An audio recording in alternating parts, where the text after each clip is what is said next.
Welcome. Happy 4th of July, everybody. Happy 4th of July. Thanks for joining us. Your saltwater guide, Captain Dave Henson, with another phenomenal seminar for you today. Today, we're talking about bait. We're going to be talking about my favorite bait. We're going to be talking about where to get bait, how to get bait, what to do when you get the bait. So Marley's back here. He's having some mango right now. He's having a great morning. He didn't want to be on my shoulder or on my body, but he wanted to be close to the show. So he's just hanging out behind us, having a little mango. There you go, buddy. Having a little mango. There you go. And just enjoying his morning. He's having a good 4th of July, just like I hope all of you are. Be safe out there. Be kind to each other. And just remember, it's a crazy day today. For some reason, a lot of people like to act absolutely crazy. But we want to celebrate all the men and women who gave up so much so that we can enjoy this holiday, the 4th of July. It represents a lot. A lot of people don't realize what it represents. It represents a lot. It represents a lot of men and women who have given everything they have to make sure that we get to live the way we get to live in California. So I want to talk a little bit about War Heroes on Water today. I want to talk about how important that is to myself and how the men and women of War Heroes on Water have changed my life dramatically.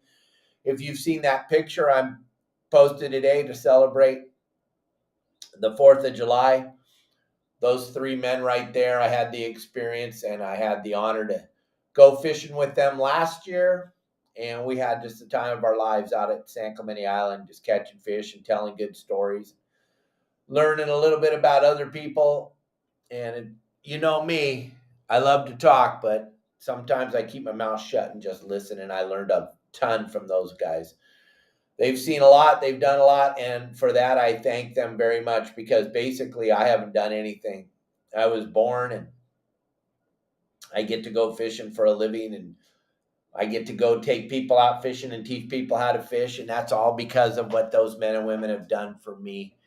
So I appreciate it. So for just a second, we're just going to take a moment in just a second of silence for the men and women who have given so much for us, to allow us to do what we do and do what we got. What we're going to do today is celebrate what they've done for us. So just stop for 1 second. Everybody just stop and let's be quiet for 1 second. Think about that. Think about all the sacrifices these men and women have given. If you don't know what War Heroes on Water is, you want to go check out the website. I'm going to throw the QR code up on the screen here. We're talking War Heroes on Water. It's a big, big, big event that happens. And we take these guys and gals fishing out of Newport Harbor on some of the most beautiful yachts in Southern California. And we go fish for whatever's biting. You want to jump in and be a part of this at whatever level you can. Any amount of money helps to take these men and women fishing. I put the QR code up on the Facebook and YouTube right now. And those of you on Spotify, Apple, Megaphone, TikTok, just go to War Heroes on Water and see what's going on. We have a big parade through Newport Harbor to kick off this. Everything's available. Go check it out at War Heroes on Water for 2023 and see what we're talking about and see how important it is. It will change your life at whatever level you can be a part of. A simple small donation or a large donation, or maybe if you have a yacht that accompanies a couple of people and you can have them on your boat for a couple, 3 days, bring enough food and water. We need boats. We need money. We need people. We need volunteers. We need all kinds of stuff. And then those of you that can just show up for the parade through Newport Harbor, it means a ton as we drive through the harbor on these yachts with the men and women, the real heroes of the United States of America. So check out War Heroes on Water, gang. I have that QR code up. Make sure you grab that with your phone and jump over there and donate. And also, you can see all the cool events and the silent auction and everything that we have going on for War Heroes on Water. So check that out, gang. Please, please, please just check it out. It will change your life, all right? War Heroes on Water has done a bunch of stuff to change my life. I'll tell you that. In the 6 years I've been involved definitely has changed my life. So thank you very much for Rod and Anthony and all the War Heroes for allowing me to be a part of it. I do really, really appreciate it. It means a ton to me. And I know what today is all about, and I know how important it is. And without those men and women, we wouldn't be getting to do all the fun things we get to do today. So anybody out there that has served, anybody out there that has made the ultimate sacrifice, I thank you all very, very much. Thank you very much. And I hope you have a sane and safe 4th of July today, and be very careful. Those of you that are playing with fireworks, it never ends good. So be very, very careful. And all the men and women, all the veterans, everybody, thank you so, so much. I can't thank you enough. It means a ton to me for what you've all done for me. So thank you very, very much. I really appreciate it. And I wanted to start the show off with that, and then we're jumping into what we're going to talk about today, which is bait. But I wouldn't feel right if I didn't salute all the men and women that have done everything and given the ultimate sacrifice so that we can light off fireworks tonight and celebrate our freedom. All right? Means a lot to me, gang. So thank you all for being a part of Your Saltwater Guide. Thanks for watching all my silly videos. Thanks for listening to all my silly seminars. I can't even comprehend the love that I feel from everybody. I mean, I can comprehend it, but it's overwhelming. I mean, I don't even know the right words after thinking about.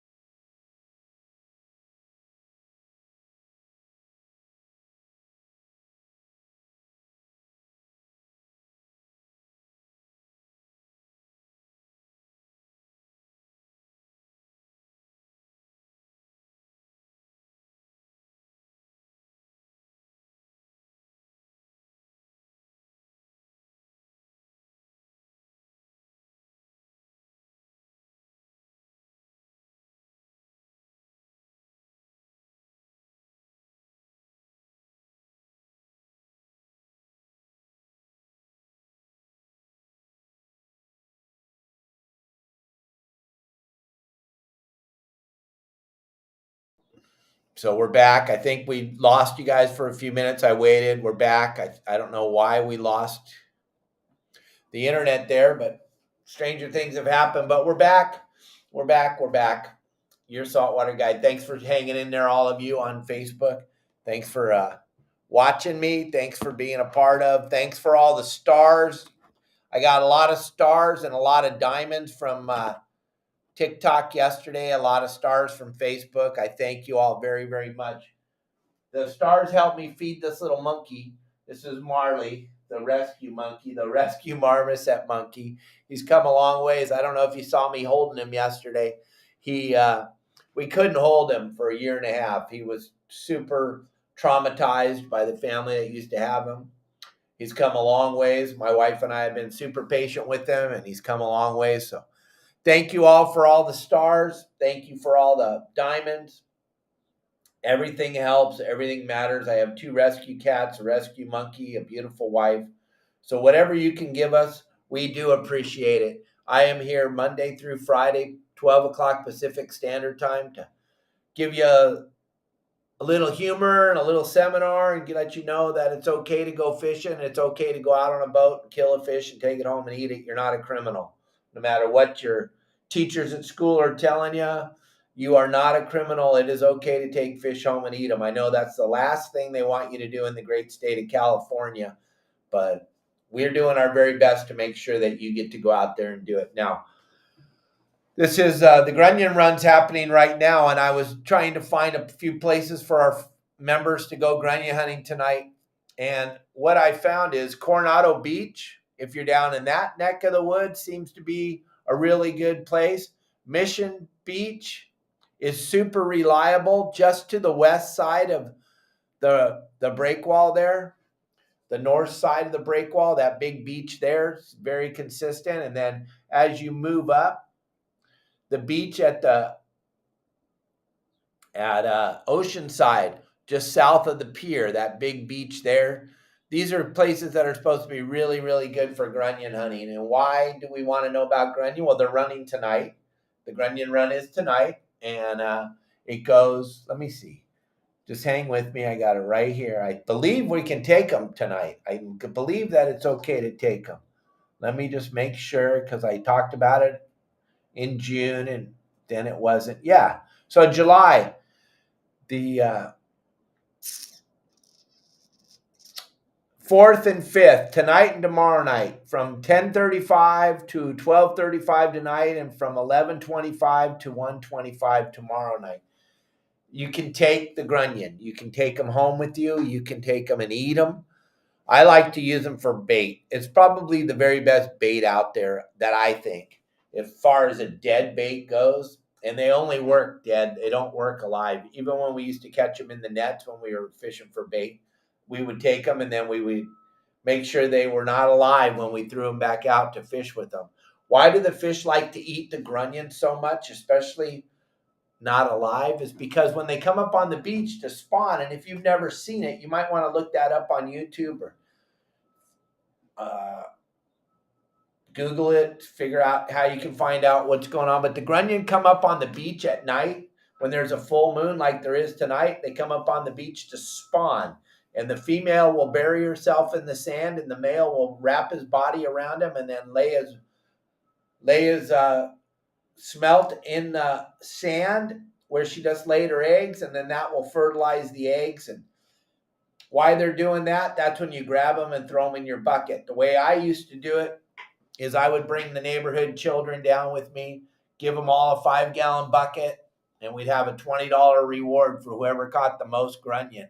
Then we take them home and bag them up in 50 in a bag. I'm told that now you can only have 50 on your person at a time. So we would put 50 in a bag. Back in my day, we would put 100 in a bag, but we got to stay compliant with the law. And then we'd go out and fish twilight, or we'd go out and fish in the morning on our skiff, and we'd go fly line those grunion into the surf, boiler rocks, kelp, all along the California coast. Over at Catalina, San Clemente Island, I had some unbelievable calico bass bites with the grunion. The grunion is just a phenomenal bait. Everything eats them. White sea bass, halibut, shovel-nosed sharks, bat rays, calico bass, sand bass.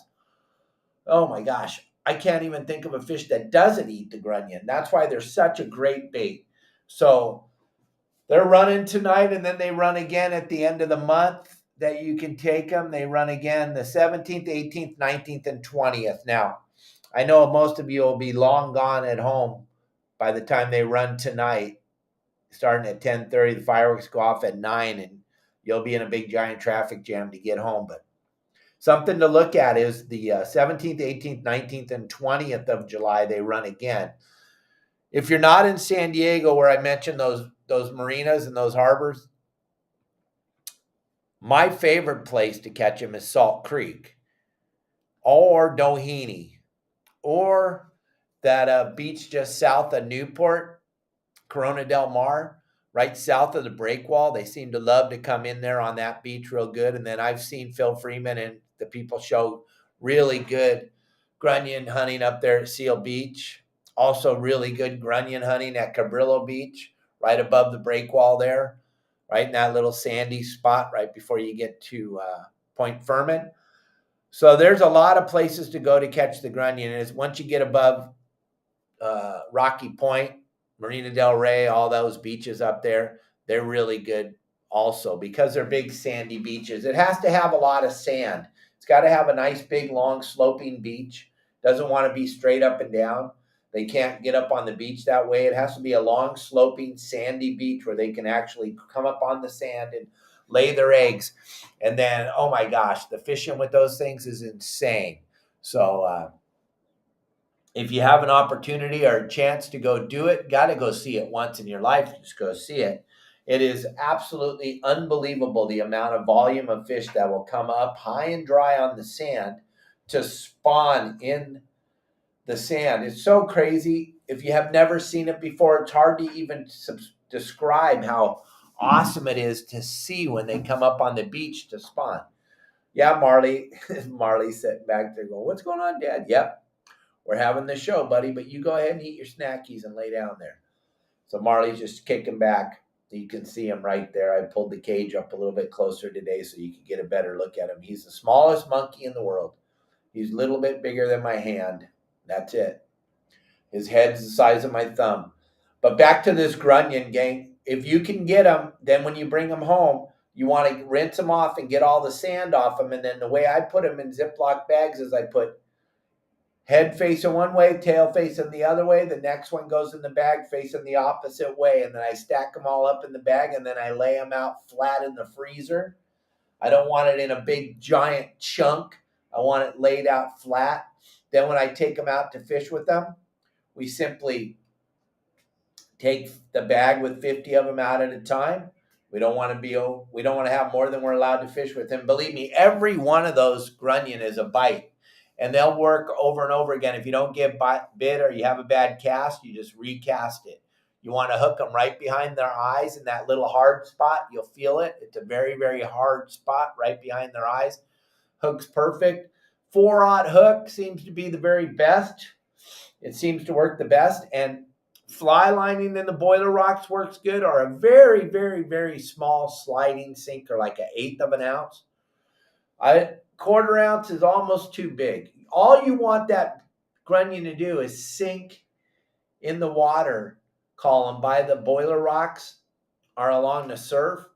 We like to fish them where the rocks touch the sand, because there's halibut there, there's sand bass there, there's calico bass, and it works so good. Also, it works on the edges of the kelp, and it works at Catalina, all on the back side of the island where all those sandy beaches are. They work very, very good. They're like a super duper candy bait. They're better than squid. The only problem is you have to go to the beach and catch them. You can't use one of these to catch them down at the beach. You cannot use a net. By law, you have to use your hands. You cannot use a net. But this net is something that I want to talk about before we go any farther. This is a phenomenal net. This is the aluminum telescoping bait well net from Promar. Look at this. It slides out. The handle slides out. For those of you with the deeper bait tank, or those of you with your boat, when you drop something over and you want to just you don't want to jump in the water, you just want to extend the handle out and scoop it up. These things are incredible. Promar makes them. Promar has them. You want to go over to the Promar website. You want to check these telescoping, aluminum telescoping bait well net. I just want to make sure I say it right. When you're over at the website, I'm going to put the QR code up right now. When you're over there, you enter through the QR code just by checking out the website. That's going to enter you into the contest. We're going to give away another bag of swag on August 1st, like we did on July 1st. We gave away a big bag of swag. We're going to give away a bag of swag again by visiting the store. All you want to do is go in there and check out the store. But while you're in there, you want to get some bait nets. You want to get some sabikis. You want to get some rock cod squirts. And you want to make sure, for gosh sake, because I know they're writing a bunch of tickets this weekend for landing nets at Catalina. Fish and Wildlife's at Catalina full speed this weekend, or this holiday. Full speed writing those tickets for no landing net. This does not count as a landing net. This is a bait net. This is a bait scoop for your boat. And you better have 2 of these, because one of your friends is going to drop one of them over the side. It happens every trip. I've seen it happen on 1,000 different trips. Somebody drops the net over. They didn't mean to. They always lay it on the rail, and then it falls in the water. And I always say, hey, don't lean it on the rail. And they go, oh, I'm not going to lose it. Everybody that loses it over the side always says right before they lose it, I'm not going to lose it. I've never, ever had anybody say, well, Captain Dave, I'm going to throw the bait net over today. They don't say that, but it happens every time. Almost every trip on a private boat, someone loses the bait scoop over the side. So you better have an extra bait scoop. All right, grab that QR code. Those of you on TikTok, Spotify, Apple, and Megaphone, go to promarahiusa.com. And on your way out the door, put in the code YSWG for the code. But what is really cool is my producer, my social media director, Elliot, can track everybody because he built their website. So he has a way to track and see who visits the website. So if you visit through the QR code, which we have on YouTube and Facebook, then we're able to track who you are and we'll know who visited. You don't have to purchase anything. And then at the end of the month, we'll give away a gift package. But while you're over there, you're going to go, wow, they make everything. The live deception flash lures, the cedar plugs, the daisy chain cedar plugs, the diamond jigs, just so much stuff. When you're at Promar Ahi USA, you'll be blown away, or when you enter through the QR code. So go check it out, gang. And back to talking about bait. So now we got our bait net, but we can't use it on the beach because we can only use our hands. And remember in the beginning of this, I was telling you, I used to give the neighbor, all the boys, all the girls that lived in the neighborhood that hung out with my sons, we'd give them all 5-gallon buckets and have a contest who can catch the most. Remember, each one of those children can have 50 grunion. So that's going to work out tremendously for you. For those of you that are going to use these things for bait, it's going to be insane. I didn't write the law. I'm just trying to work around it. That's all. I know. I'm sorry. I know you can't have all those in your freezer. I know. And I'm not telling you to have them in your freezer. I'm just telling you, if you're going to go down there and you're going to buy the fishing license and you're going to go look for grunion, you might as well get a few and put them in your freezer, your friend's freezer, your sister's, brother's, aunt's, cousin's freezer. Go check it out and see what I'm talking about. You guys, they're good to eat too. I see a lot of people throwing them on the barbecue and eating them. Grunion are a good food source. Grunion are a great bait source. So check it out. Make sure you get some in your freezer and when you're out on the boat. And I don't care if you're on a sport boat or on your own private boat, they eat them every spot you go to. They eat them all day, every day when you're fishing spots at Catalina, Clemente, on the coast, Channel Islands. They just love those grunion. So try to get some of those. And then there's other baits. When we pull up to the bait barges have anchovies or sardines or live squid. You always want to have some live bait, even if you're a pure plastic fisherman. If you have a live well or a live bait tank, you're going to want to put a little bit of bait in there just because you might find some yellowtail that don't want to eat the iron or they don't want to eat the lure. You might find some bluefin or yellowfin on the way back and forth across the channel. So you want to make sure that you have what you need in your bait tank just in case something happens. But man, I'm not leaving the dock without my bait tank as full as it can possibly be.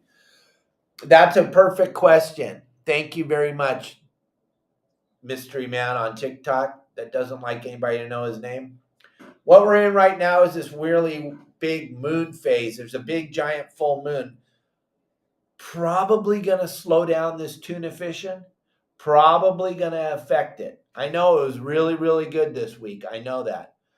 But what happens when the full moon comes into effect? Those fish seem to want to travel at night under the darkness of the night. That's when they want to travel. When there's a big old moon, they feel safer. When that big moon's up at night, they feel safer than when they're traveling at night with no moon because they can kind of see a little bit. This is just my theory. I'm probably totally wrong. But I think they move around a lot more when there's a full moon at night. Makes it harder to find them during the day. Also, they have a tendency to feed more at night during the full moon. So they don't have a tendency to want to feed so much during the day, especially if you get out there early in the morning and you see some fish, but you can't get a bite. That's probably because the moon was full.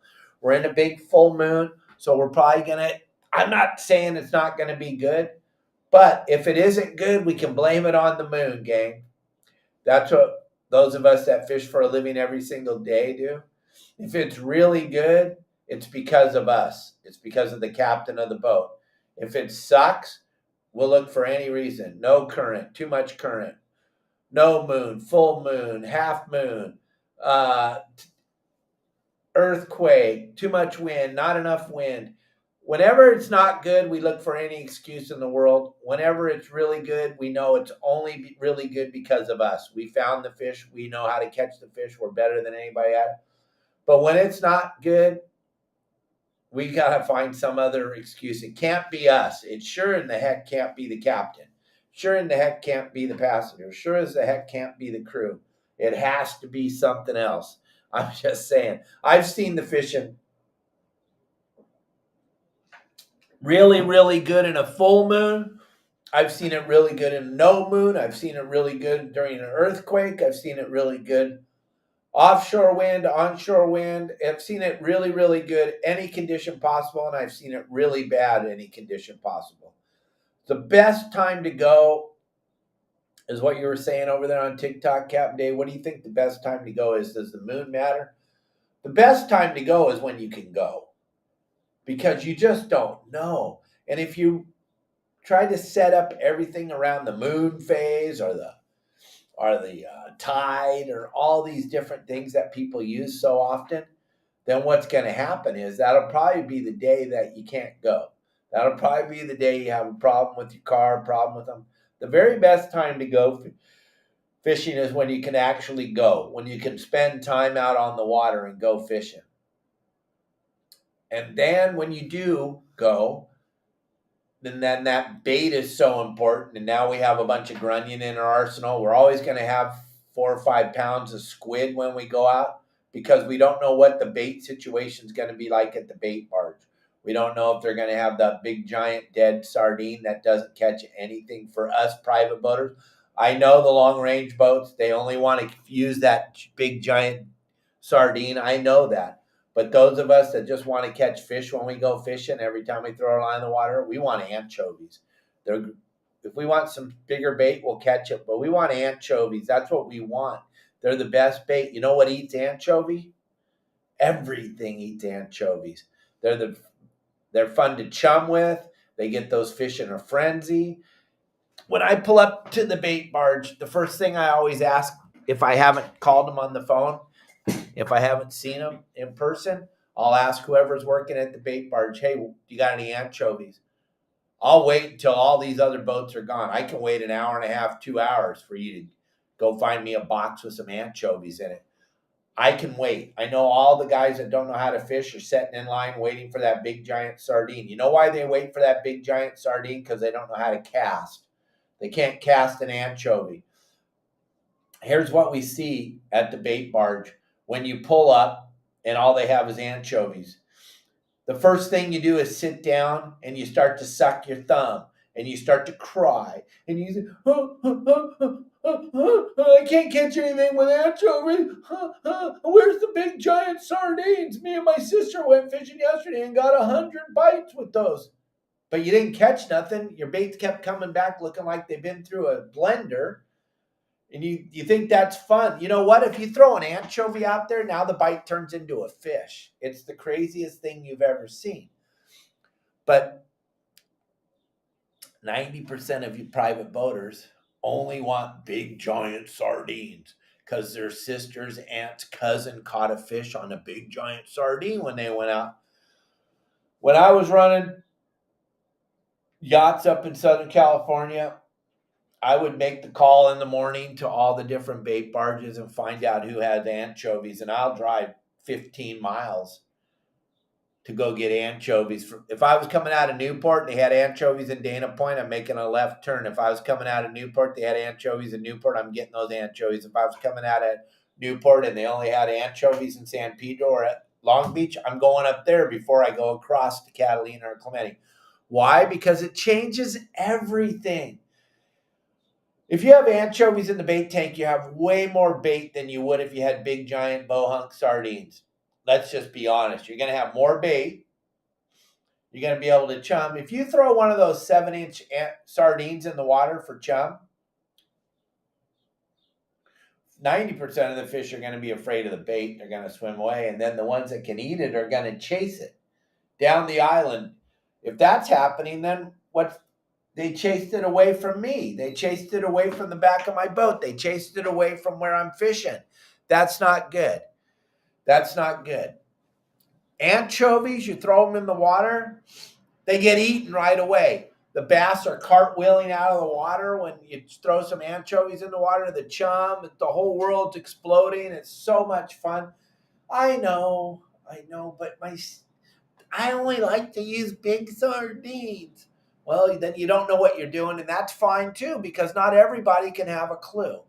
But if I wanted some bigger baits and all they had was anchovies, then I'd stop at one of the pipes on the way out, or I'd stop at the buoys on the way out, and I'd jiggle me up some mackerel, or I'd ask if they had any bigger bait in the barge besides anchovies, and I'd take a half a scoop of sardines so that I'd have hook bait for the people that don't know how to fish and just want to feel that big trout on the end of their line, that big sardine.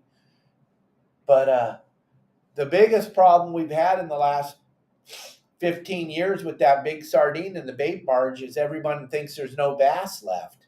Everybody thinks, oh my gosh, the calico bass and the sand bass, they're not here anymore. They're there. They're there in full force. The problem is you're trying to feed them a bait that they cannot eat. And the ones that can eat it, you don't know how to catch. So therefore, you go right away and you get on the boards and you get on BD Outdoors or any of the other websites and you say, well, it's about time they changed the limit on those calico bass because I can't catch them, so there must not be any. No, it's because you suck. I can go out and catch a limited calico bass tomorrow morning in Dana Point if I have a bait tank full of anchovies. I can't go catch a limited calico bass if I have 7-inch sardines. It's just not going to happen. I might get one or two big whoppers, but I'm not going to get a bite every time I throw my line in the water. I'm not going to be able to chum and get them into a fury. That's why I love anchovies, and that's why 90% of my members love anchovies, and everybody waits for Dave to post what the bait companies have on Fridays. Usually we post it Friday mornings. We try to do it Thursday night, but the thing about bait is the bait companies fish for it every single day, every single night. So you don't really know what's in the barge for the weekend until usually Friday when they go out and catch it on Friday. What do you want to get over here? Come here. Don't be scared. Okay. I thought he wanted to get on my shoulder. He was coming right over to me.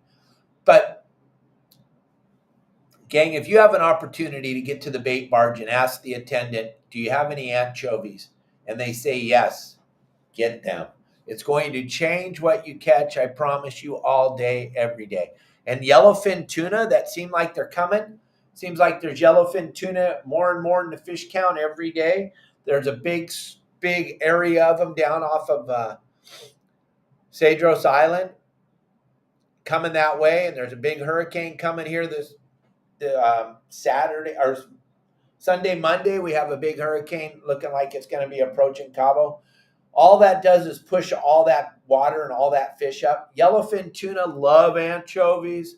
They love them. Those 20-pound yellowfin will eat anchovy all day, every day. You fly line anchovy out there, it's game on, hook up.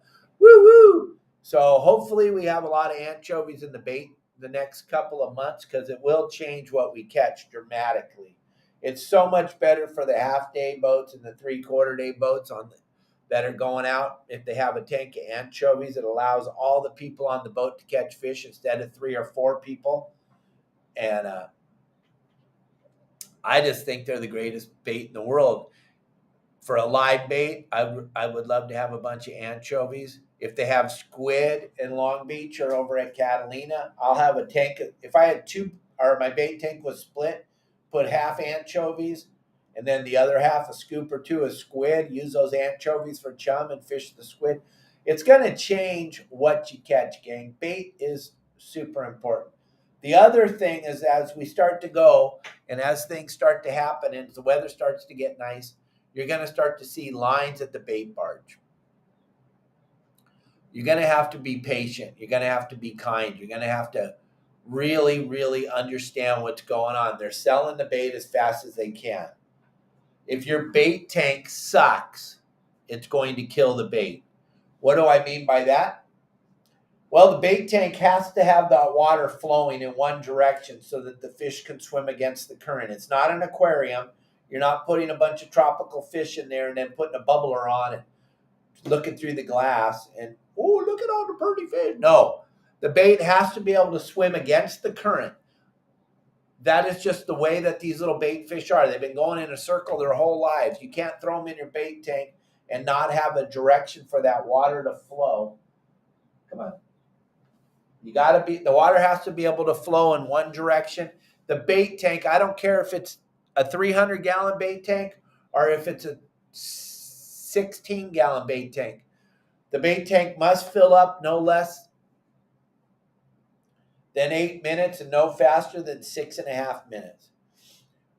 If it fills up faster than 6.5 minutes, that's way too much water flowing into the bait tank. It's going to kill all your bait.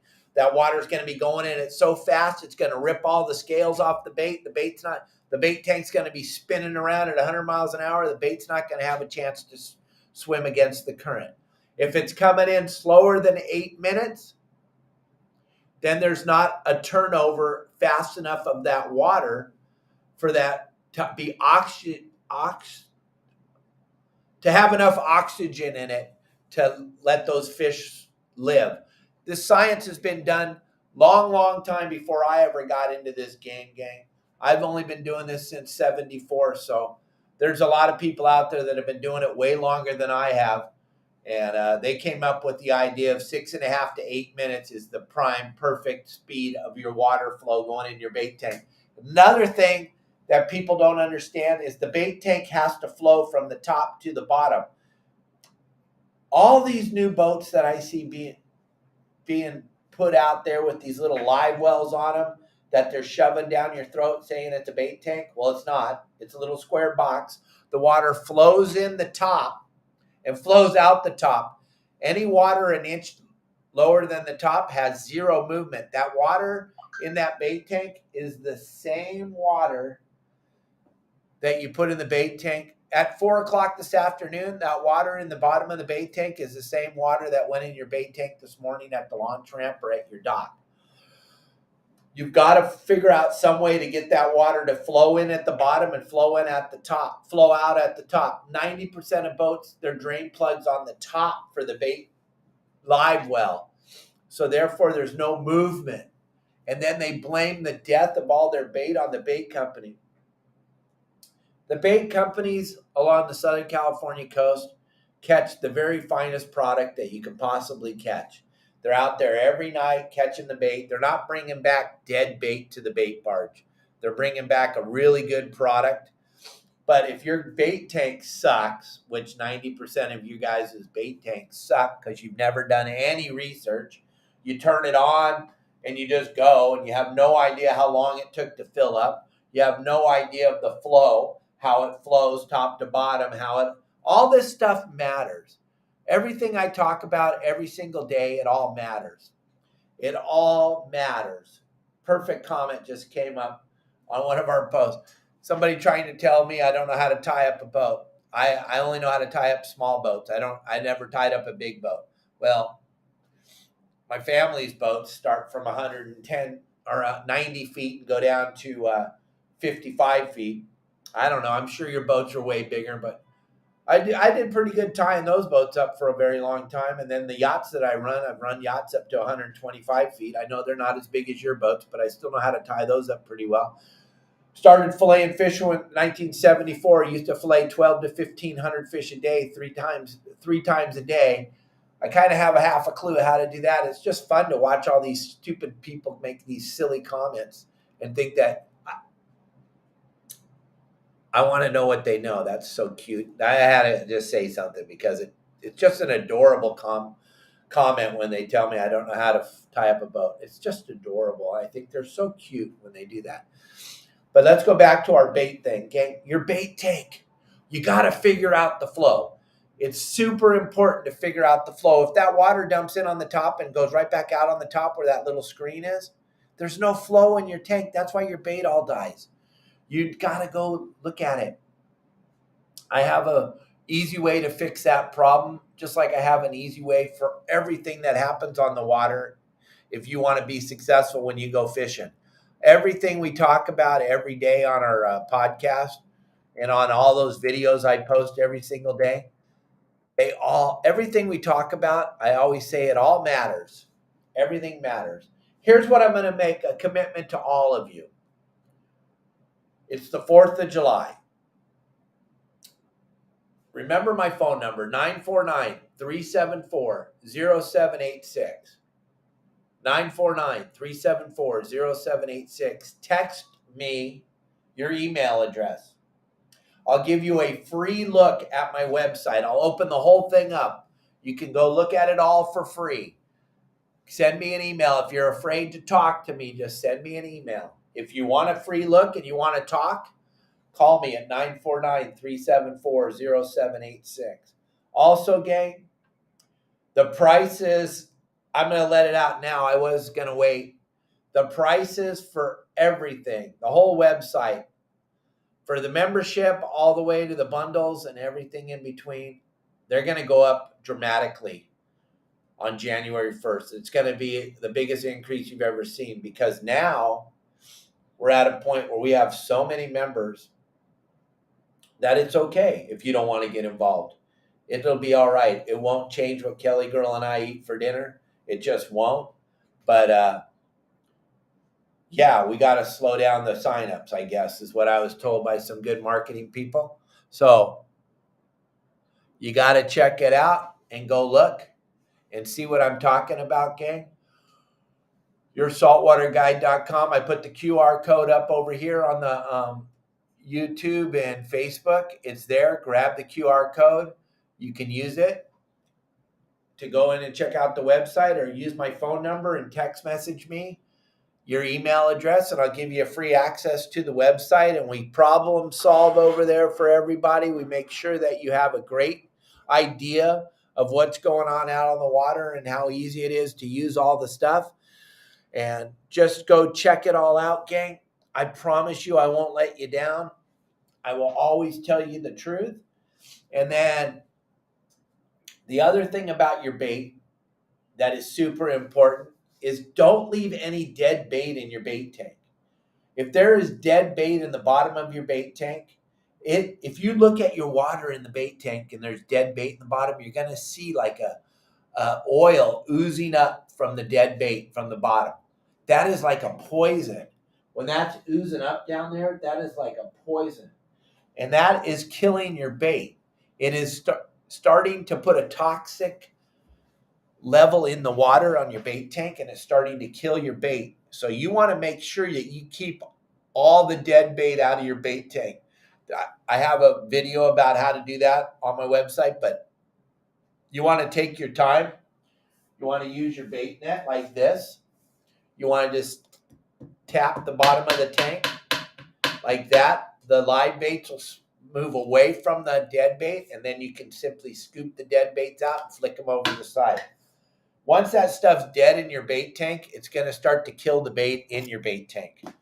And you don't want that. You don't want them to start to kill the bait in your bait tank. So make sure you keep those dead baits out of your bait tank.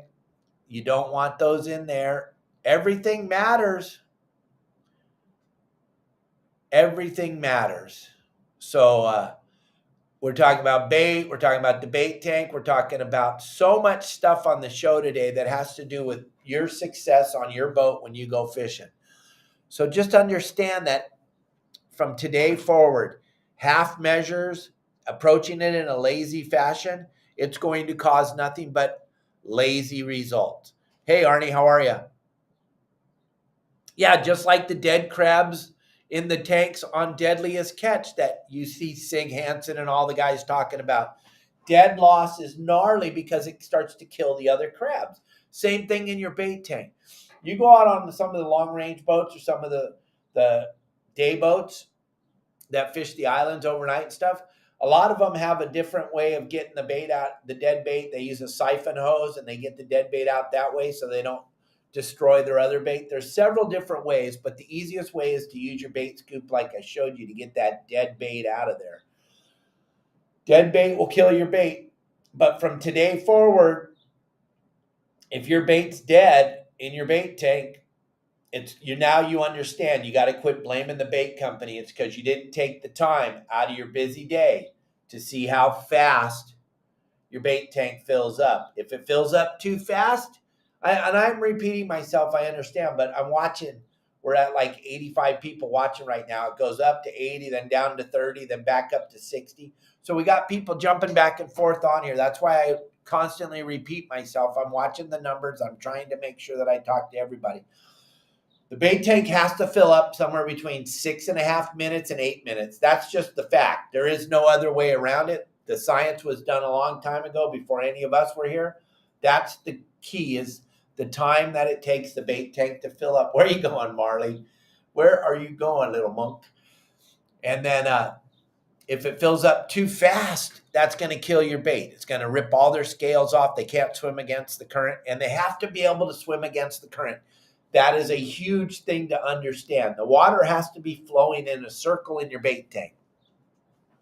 Like I said, I don't care how big it is. It must flow in a circle. Okay?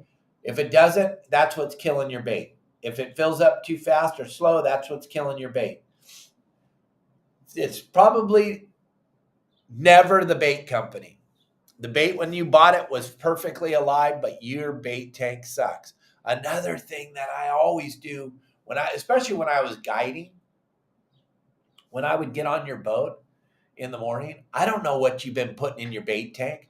I don't know if your booger eating wash down boy put bleach in there. I don't know if your girlfriend or your boyfriend poured their cocktail in there.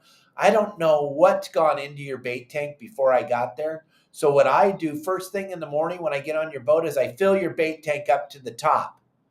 Then I pull the plug and let all the water out and turn off the pump and let it all go out. Then I fill it up again as we're driving through the harbor, and I dump it all out. And then I fill it up a third time.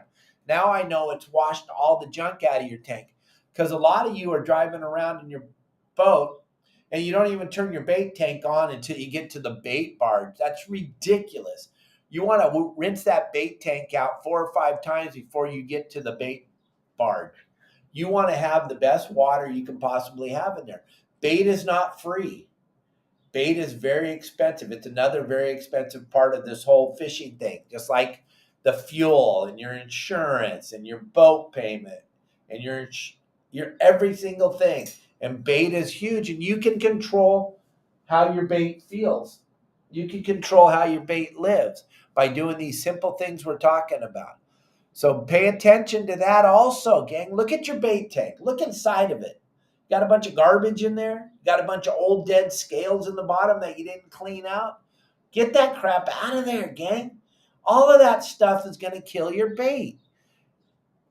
Yep, he went up to the tower to try to spot some fish, Dan. You're absolutely right. He's making a ruckus back there. He's causing some noise behind me. I keep looking back there to see if he's okay. He seems to be doing just fine. Gang, we got about 10 minutes left. If you have any burning questions about the bait tank or anything, go ahead and just text them in to the show on Facebook or YouTube.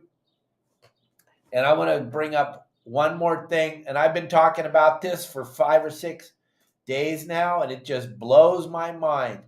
I was talking to my son who lives up in Tahoe, and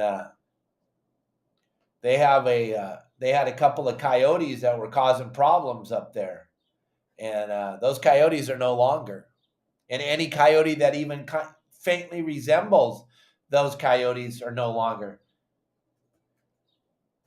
Those of you that have been watching my show, you guys know where I'm going with this. And those of you that have just tuned in and you don't know what we're talking about, gang, this is absolutely unbelievable.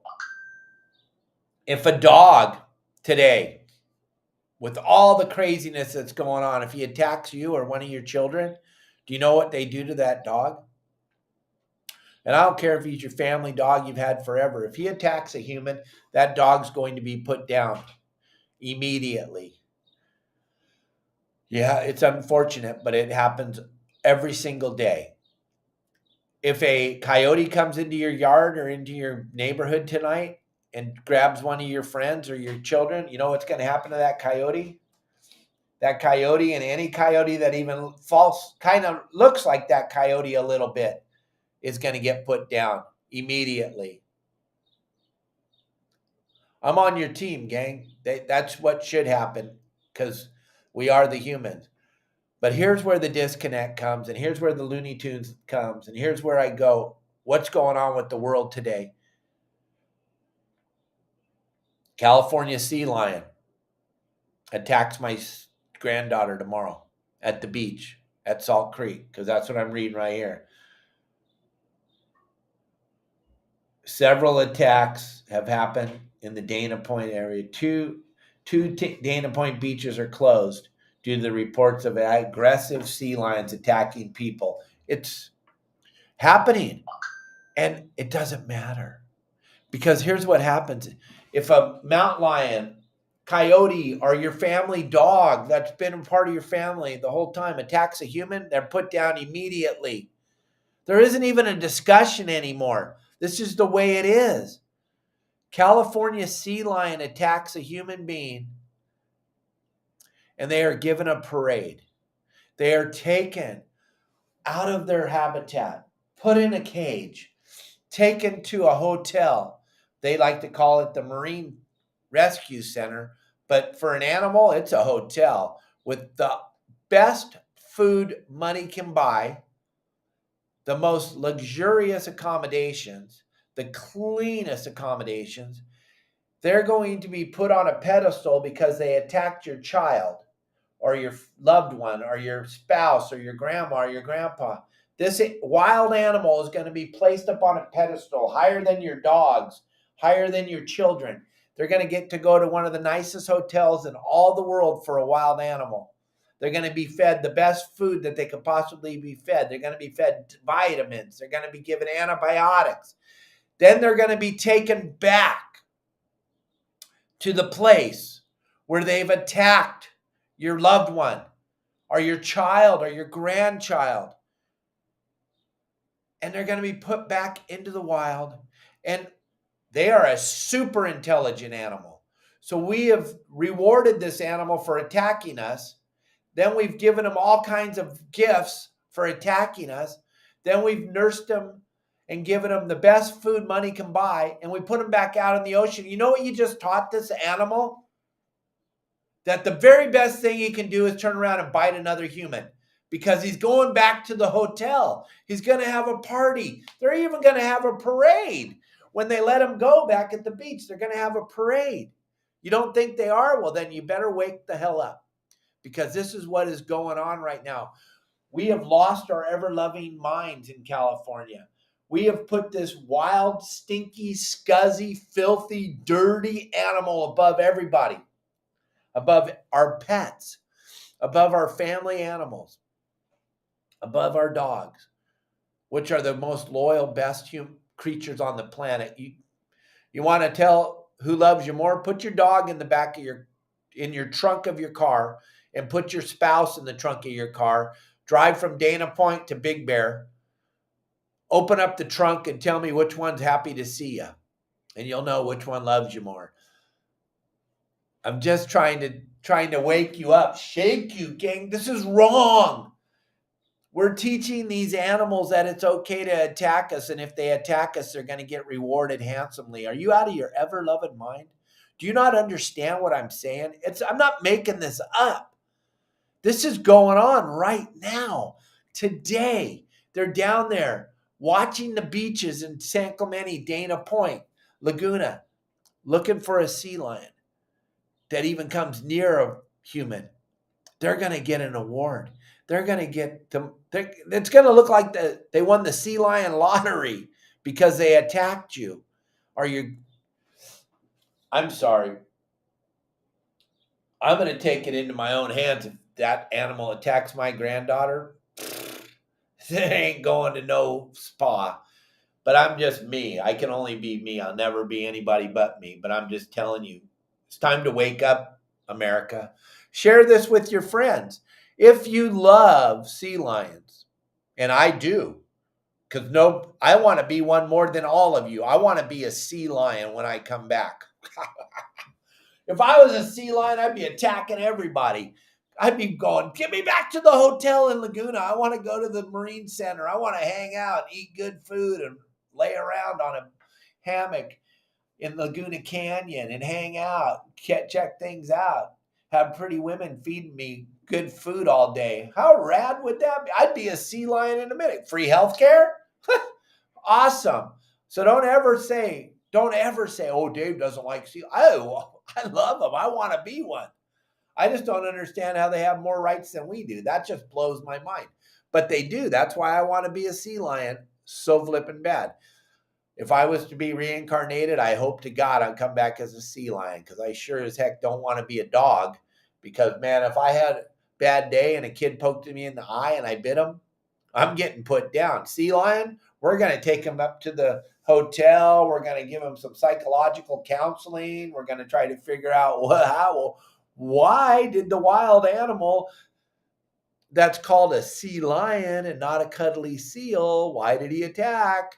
Oh, we got to figure this out. He attacked because they're starving to death. And we are food. At the end of the day, we're meat. And they eat meat. So get over yourself. Understand what the hell's going on out there, gang. It's time to wake up. Thank you. Yeah, Stephen, I try to entertain you while I try to educate you. And I got truth. That's all I got. Might not be the truth you want to hear. But it is the truth. It is the truth. All right.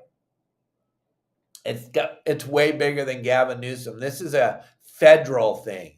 That's way bigger than Gavin, Arnie. This is a federal thing. This was, if you want the real history of it, I'll just go into it real quick, let you know. The Marine Mammal Act of 1967, when Richard Nixon was the president, this is when this whole thing went into effect. And yeah, at that time, these numbers were at the verge of extinction. Yeah, Ralston Purina Company, the dog food companies of America, hunted these animals almost to extinction. Yeah, something needed to be done. At the time, there was about 3,000 sea lions left on the planet Earth.